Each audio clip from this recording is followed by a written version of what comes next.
जय श्री हरि प्यारे भक्तगणों, अधिक मास के इस पर्व पर हम आपको ले चलते हैं गरुड़ पुराण की तरफ। आज आपको सुनाएंगे भगवान विष्णु का वाहन गरुड़ कौन थे। जानेंगे पूरी कहानी कथा के माध्यम से। ये कहानी गरुड़ पुराण से ही ली गई है। तो चलिए चलते हैं अपनी कथा की तरफ। आपने भगवान विष्णु के दशावतार की कथा तो पढ़ी या सुनी होगी, लेकिन हम इससे अलग हटके आपको एक ऐसी पौराणिक कथा बताने वाले हैं जिसको आपने पहले शायद ही पढ़ा या सुना होगा। तो हम आज आपको बताएंगे भगवान विष्णु और गरुड़ की पौराणिक कथा। भगवान विष्णु और गरुड़ की कथा।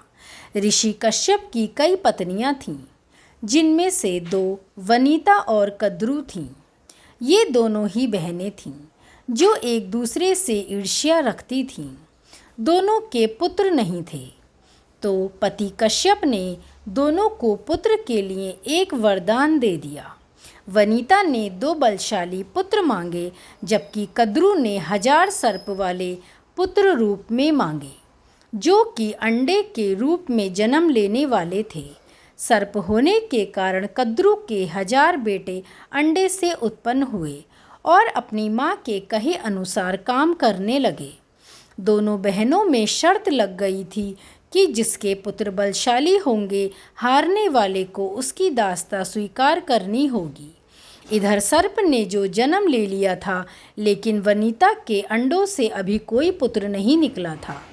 इसी जल्दबाजी में वनिता ने एक अंडे को पकने से पहले ही फोड़ दिया। अंडे से अर्ध विकसित बच्चा निकला, जिसका ऊपर का शरीर तो इंसानों का जैसा था, लेकिन नीचे का शरीर अर्ध पक्व था। इसका नाम अरुण था।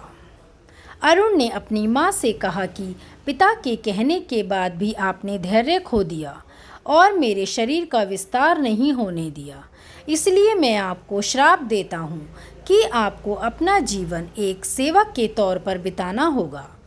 अगर दूसरे अंडे में से निकला उनका पुत्र उन्हें इस शाप से मुक्त न करवा सका, तो वह आजीवन दासी बनकर रहेंगी।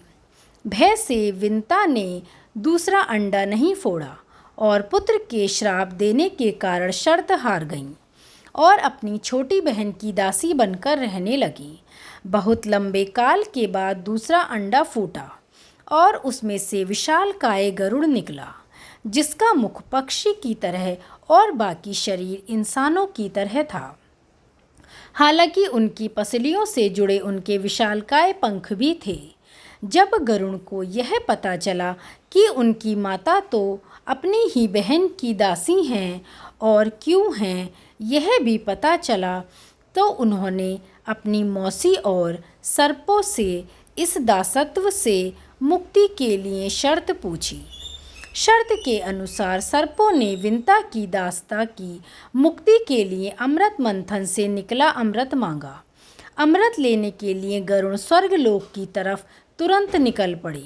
देवताओं ने अमृत की सुरक्षा के लिए 3 चरणों की सुरक्षा कर रखी थी। पहले चरण में आग की बड़े पर्दे बिछा रखे थे, दूसरे में घातक हथियारों की आपस में घर्षण करती दीवार थी और अंत में 2 विषैले सर्पों का पहरा। वहां तक भी पहुंचने से पहले देवताओं से मुकाबला करना था। गरुड़ सब से भिड़ गए और देवताओं को बिखेर दिया। तब गरुड़ ने कई नदियों का जल मुख में ले पहले चरण की आग को बुझा दिया।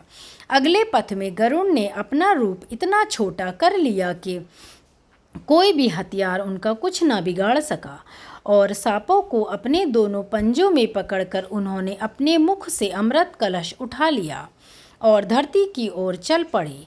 लेकिन तभी रास्ते में भगवान विष्णु प्रकट हुए और गरुड़ के मुख में अमृत कलश होने के बाद भी उसके प्रति मन में लालच न होने से खुश होकर गरुड़ को वरदान दिया कि वो आजीवन अमर हो जाएंगे। तब गरुड़ ने भी भगवान को एक वरदान मांगने के लिए बोला, तो भगवान ने उन्हें अपनी सवारी बनने का वरदान मांगा। इंद्र ने भी गरुड़ को वरदान दिया कि वो सांपों को भोजन के रूप में खा सकेगा। इस पर गरुड़ ने भी अमृत सकुशल वापसी का वादा किया। अंत में गरुड़ ने सर्पों को अमृत सौंप दिया और भूमि पर रख कर कहा कि यह रहा अमृत कलश, मैंने यहाँ इसे लाने का अपना वादा पूरा किया और अब यह आपके सुपुर्द हुआ, लेकिन इसे पीने के आप सभी स्नान करें तो अच्छा होगा। जब वे सभी सर्प स्नान करने के लिए गए तभी वहां अचानक से इंद्रदेव पहुंच गए और अमृत कलश को वापस ले गए, लेकिन कुछ बूंदें भूमि पर गिर गईं जो घास पर ठहर गई थीं। सर्प उन बूंदों पर झपट पड़े, लेकिन उनके हाथ कुछ न लगा। इस तरह गरुड़ की शर्त भी पूरी हो गई और सर्पों को अमृत भी ना मिला। धन्यवाद। तो ये थी हमारी गरुड़ की विष्णु भगवान का वाहन बनने की पौराणिक कथा। गरुड़ पुराण से जुड़ी और अन्य जानकारी के लिए जुड़े रहिए हमारे साथ। धन्यवाद मित्रों।